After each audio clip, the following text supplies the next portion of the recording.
செந்தில் தான் செய்த முதல் திருட்டில் கிடைத்த பணத்தோடு மகிழ்ச்சியாக வீட்டுக்கு வந்து மீனாவை படம் பார்க்க அழைக்கிறான்.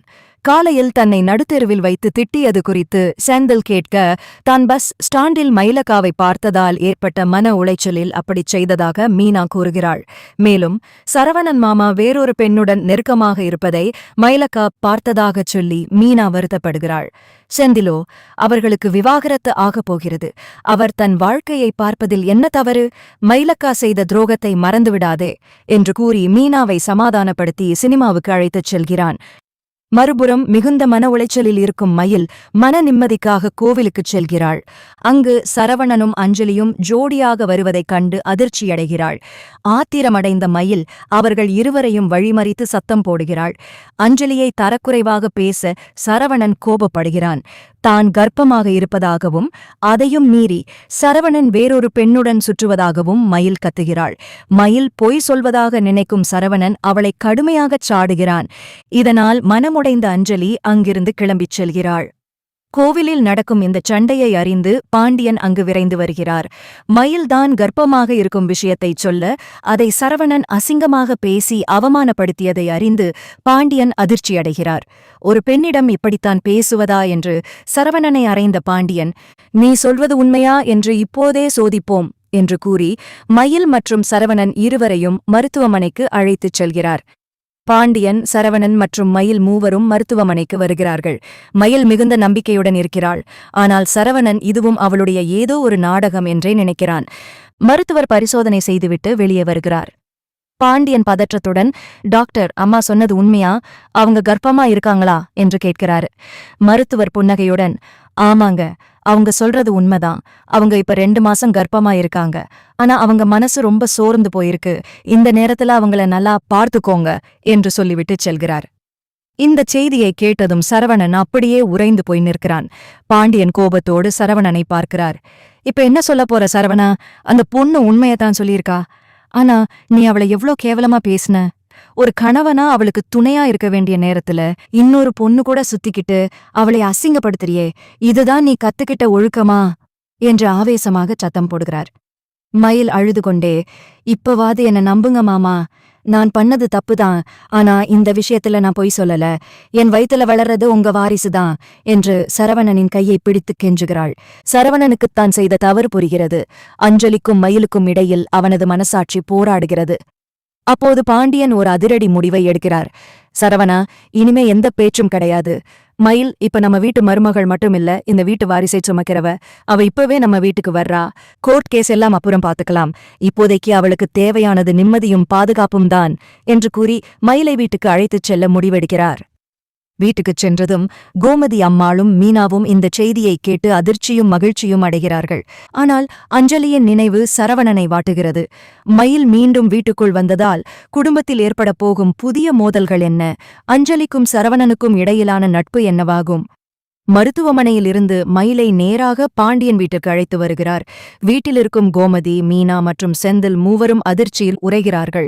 மயில் கர்ப்பமாயிருக்கா, இனியாவ இந்த வீட்டில்தான் இருப்பா என்று பாண்டியன் கராராகச் சொல்ல, வேறு வழியின்றி அனைவரும் மௌனமாகிறார்கள். ஆனால் செந்தில் மட்டும் சரவணனை தனியாக அழைத்துச் சென்று, என்னன்னே இது, அந்த பொண்ணு அஞ்சலி கூட நல்லாத்தானே பேசிட்டே இருந்தீங்க, இப்ப திடீர்னு மயில் இங்க வந்தா என்ன ஆகும் என்று கேட்கிறான். சரவணன் எதற்கும் பதில் சொல்லாமல் அமைதியாக இருக்கிறான். அடுத்த நாள் காலையில அஞ்சலிக்கு இந்த விஷயம் தெரிய வருகிறது. அவள் நேராக சரவணனை சந்திக்க வருகிறாள். சரவணன், மயில் கர்ப்பமா இருக்கிற விஷயம் எனக்கு தெரியும். அவங்க இப்போ உங்க வீட்ல இருக்காங்கன்னு கேள்விப்பட்டேன். இதுக்கு மேல நான் உங்க கூட பழகிறது சரியில்லைன்னு நினைக்கிறேன். நாம இதோட பிரிஞ்சிடலாம் என்று கண்ணீருடன் கூறுகிறாள். சரவணன் அவளை தடுக்க முயன்றும் அஞ்சலி உறுதியாக மறுத்துவிட்டு அங்கிருந்து செல்கிறாள். வீட்டில் மயிலின் ஆதிக்கம் மெல்ல மெல்ல அதிகரிக்கத் தொடங்குகிறது. நான் இந்த வீட்டு வாரிசைச் சுமக்கிறேன், எனக்கு எல்லாரும் மரியாதை கொடுக்கணும் என்கிற தோரணையில் அவள் பேசத் தொடங்குகிறாள். குறிப்பாக மீனாவிடம், பாத்தியா மீனா, நீ என்னதான் தடுத்தாலும் நான் மறுபடியும் இந்த வீட்டுக்கு வந்துட்டேன். இனி என் மாமா என் பக்கம்தான் என்று சவால் விடுகிறாள். மீனா இதைக் கேட்டு பொறுமையை கடைப்பிடித்தாலும் செந்தில் தன் அண்ணன் சரவணனின் வாழ்க்கை இப்படி ஊசலாடுவதை பார்த்து வருத்தப்படுகிறான். பாண்டியன் மட்டும் உறுதியாக இருக்கிறார். மயில் செய்த துரோகத்தை நான் மறக்கவில்லை. ஆனால் அவள் சுமக்கும் என் வாரிசுக்காக மட்டுமே இந்த வாய்ப்பை கொடுக்கிறேன் என்கிறார். ஒரு பக்கம் அஞ்சலியின் பிரிவு, இன்னொரு பக்கம் பிடிக்காத மயிலுடன் ஒரே கூரையின் கீழ் வாழ வேண்டிய கட்டாயம். சரவணன் என்ன செய்யப் போகிறான்? மயிலின் இந்த அதிரடி மாற்றத்தால் பாண்டியன் ஸ்டோர்ஸ் குடும்பத்தில் அடுத்தது என்ன பூகம்பம் வெடிக்கும் என்று பார்ப்போம். சரவணன் இப்போது ஒரு இக்கட்டான சூழ்நிலையில் சிக்கிக் கொள்கிறார். ஒருபுறம் அஞ்சலியின் நேர்மையான அன்பு, மறுபுறம் மயில் சுமக்கும் தன் வாரிசு. மயில் வீட்டிற்குள் வந்ததும் பழையபடி அதிகாரத்தை காட்டத் தொடங்குகிறாள். நான் இந்த வீட்டு வாரிசை சுமக்கிறேன், எனக்கு பிடிச்சதுதான் சமைக்கணும், நான் சொல்றதுதான் நடக்கணும் என்று மீனாவிடம் வம்பு இழுக்கிறாள். இதை பார்த்த செந்திலுக்கு கோபம் பொங்குகிறது. அண்ணி, அன்னைக்கு எங்களை எல்லாம் ஜெயில தள்ளினப்ப இந்த வாரிசு பாசம் எங்க போச்சு? இப்போ மட்டும் என்ன புதுசா பந்தா பண்றீங்க என்று நேருக்கு நேராக கேட்கிறான். பாண்டியன் குறுக்கிட்டு, செந்தில், அவ சொல்றதுல ஒரு நியாயம் இருக்கு.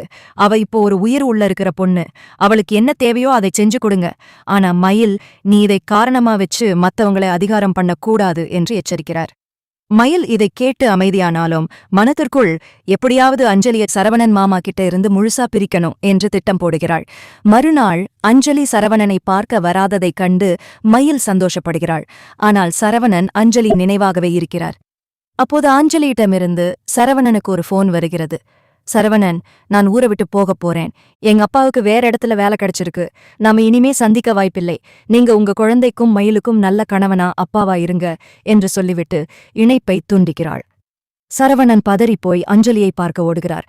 இதை பார்த்த மயில், எங்க போறீங்க மாமா? என்ன தவிக்க விட்டுட்டு அந்த பொண்ணு பின்னாடி போறீங்களா என்று தடுத்து நிறுத்துகிறாள். சரவணன் மயிலை பார்த்து, நீ இந்த வீட்டுக்கு வந்தது என் குழந்தைக்காக மட்டும்தான். என் மனசுல உனக்கு இடம் இல்ல என்று முகத்தில் அறைந்தாற்போல் கூறிவிட்டு வெளியேறுகிறார்.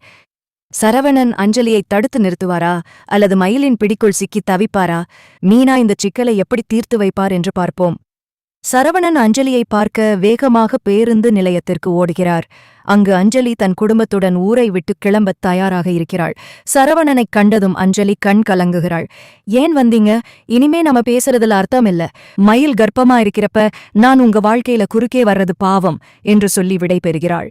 சரவணன் எவ்வளவோ தடுத்தும் அஞ்சலி தன் முடிவில் உறுதியாக இருந்து அங்கிருந்து கிளம்பிச் செல்கிறாள். சரவணன் மிகுந்த மனவேதனையுடன் வீடு திரும்புகிறார். வீட்டில் மயில் தன் அதிகாரத்தை நிலைநாட்டத் தொடங்கிவிட்டாள். மீனாவிடம், பார்த்தியா மீனா, மாமா அந்த பொண்ணு பின்னாடி போனாலும் கடைசியில என்கிட்டதான் வரணும். ஏன்னா இந்த வீட்டு வாரிசு என்கிட்ட இருக்கு என்று நக்கலாக பேசுகிறாள். மீனா பொறுமை இழந்து, மயில், நீ கர்ப்பமா இருக்கிறதுக்காகத்தான் மாமா உன்னை வீட்டுக்கு கூட்டிட்டு வந்திருக்காரே தவிர உன் மேல இருக்கிற பாசத்துல இல்ல. அத முதல்ல புரிஞ்சுக்கோ. நீ பண்ற அலப்பறை எல்லை மீறி போயிட்டு இருக்கு என்று எச்சரிக்கிறாள். அப்போது பாண்டியன் அங்கு வருகிறார். சரவணா, அஞ்சலி போயிட்டாளா? அதுதான் நல்லது. இனிமே நீ மயிலையும் உன் குழந்தையையும் பத்தி மட்டும் யோசி என்கிறார். ஆனால் சரவணன், அப்பா, மயில் மேல எனக்கு இருந்த நம்பிக்கை என்னைக்கோ போயிருச்சு. இப்போ அவ இந்த வீட்டுல இருக்கிறது என் குழந்தைக்காக மட்டும்தான். அவ கூட என்னால பழையபடி வாழ முடியாது என்று கராராகச் சொல்லிவிட்டு தன் அறைக்குச் செல்கிறான்.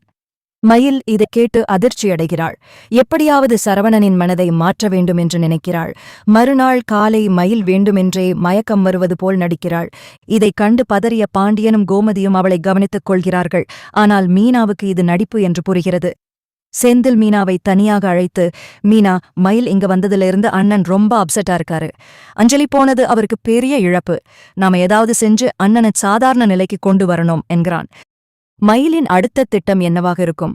அஞ்சலி மீண்டும் சரவணன் வாழ்க்கையில் வருவாரா அல்லது மயில் தன் குழந்தையை வைத்து சரவணனை முழுமையாக கட்டி போடுவாளா?